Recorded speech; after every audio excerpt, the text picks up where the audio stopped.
So the United Nations isn't sure at all if the U.S. occupation of Syria is bad. It's maybe, they don't know. If it's Russia, yeah, it's bad. But the U.S., I mean, that's a metaphorical question, really. Can we call in Albert Camus? This exchange was highlighted by Caitlin Johnstone.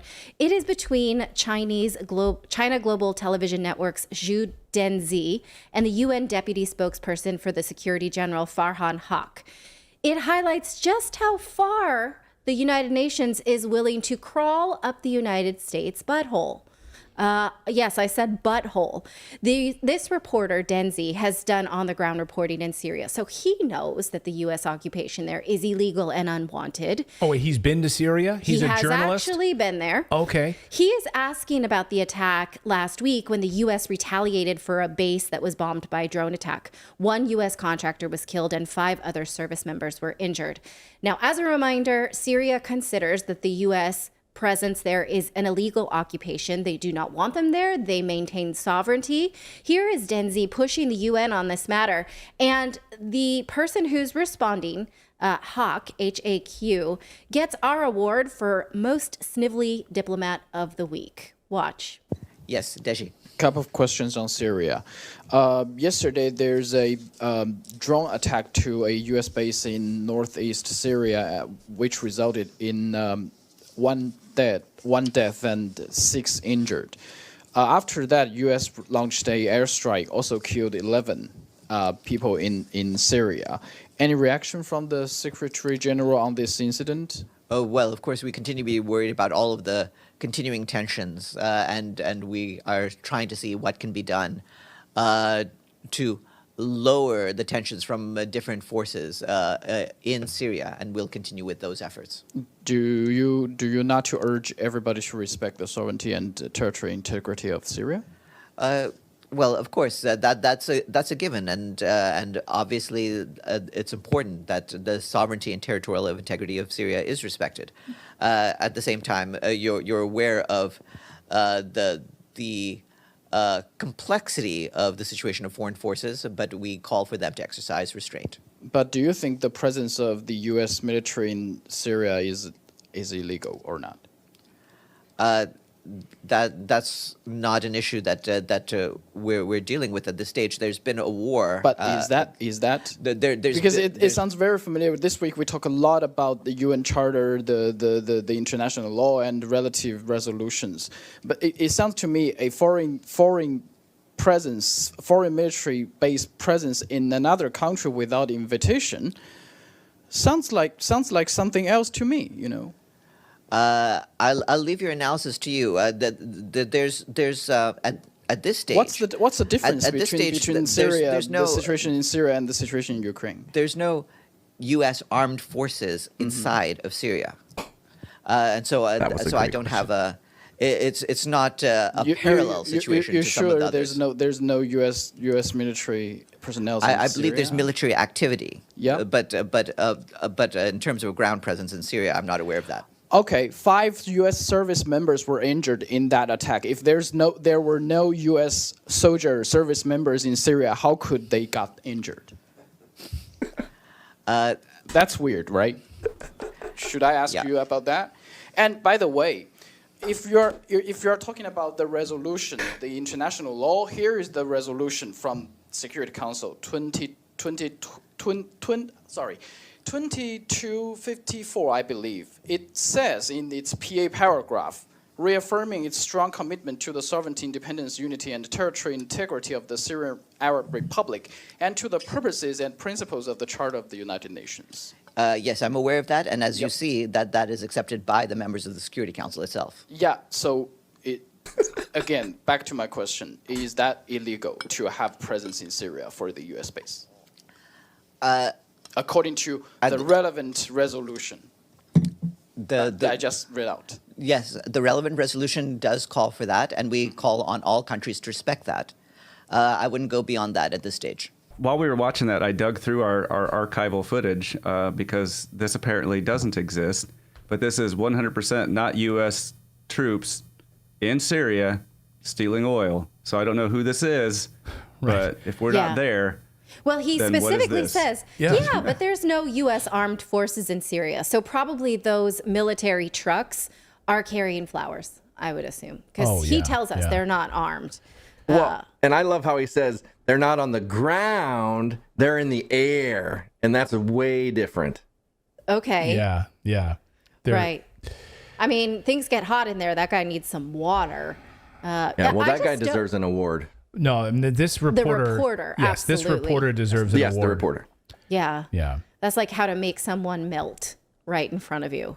Now, I don't know why he would say there is no U.S. armed forces in Syria. If that were true, why did the U.S. Congress just vote on a bill to end military presence in Syria earlier this month? That's weird, right? In fact, they voted it down. That is weird and also unethical. But now the same representative that tried to and failed in Syria to get troop withdrawal is trying again in Somalia. This is the Somalia War Powers Resolution. It directs President Biden to remove armed forces in Somalia now. So Congress was not able to get this passed in Syria. How about Somalia? The president escalated military presence there in May of 2022 with an additional 500 troops.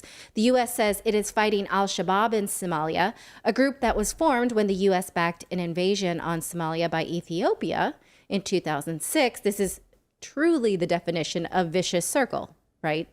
This resolution is co-sponsored by Representative Paul Gosar of Arizona and Representative Ana Paulina Luna of Florida. Now, you can, and I want to say you should, call your congressional representative and ask them to vote to withdraw from Somalia. Vote yes on this resolution, but see how far it gets you. Now, Clayton and I both are registered voters in Pennsylvania. We vote from abroad, but we were Pennsylvania residents before we moved, so we are allowed to vote there. Even though now, I did call Pennsylvania Representative Chrissy Houlihan in advance of the Syria vote. I will, again, leave another message about Somalia and see how far it gets you. You should look up your representative and do the same. But this is what I got from it because Representative Chrissy Houlihan, in fact, voted against withdrawing troops in Syria. I don't know how much further we'll get in Somalia, but it's worth a voice. You know, at least because if you do, you get a really important voicemail like this one that I got. Hi, I'm calling from the office of Congresswoman Chrissy Houlihan. I wanted to let you know that we received your email showing support for withdrawing troops from Syria. I passed your message along to Congresswoman Houlihan and our team. And if you have any further questions or comments on this issue, please feel free to reach back out to us. We really appreciate you sharing your thoughts on these types of matters that are important to you. And hope you have a great day and take care. Bye. Of course, now as a representative, you're representing us, and we're asking you to get American forces out of Syria, stop an illegal occupation of a country, stop stealing their oil, stop destabilizing that country. That's what we're asking you to do, Chrissy Houlihan. Now, I was just outed myself. He said that I left an email and not a voicemail. So I apologize. I may have misspoke there, but I did send emails. I will send some more. Who knows? If we all send them, it's maybe okay we get he, yes votes. He got right into the Representative Houlihan's office and told her about your email. He said, I'm just going to pass that word right along. I'm sure he just brushed up from his chair, went and go, hey, wait, before you vote. Hot off the presses. Here it is. I'm going to bring it in here. The Morrises don't want you to leave troops in Syria. Got it. I'm going to do not that. So, but what are her special interests want her to do? What do the military contractors want her to do? The military contracts, the military industrial complex want her to do. That's going to be more important than you or me any day of the week, right? Clearly. Wherever the big money is coming from. Clearly. So what are the odds here that this bill gets through the House of Representatives? And even if it does, it most likely would never get through the Senate, which is democratically controlled. And the president wants to expand war in Somalia. So clearly the Democrats want whatever the president wants. So I'm not optimistic. I'm going to give this a 10%. What about you? You want to put some odds on it? I give it maybe a 4%, 4% chance of passing. All right. And, just as an example, like we're from this area, like what you could be doing with that money that we're wasting in Syria is doing things in your own district, right? There's a lot of problems in Reading, Pennsylvania that need your help, right?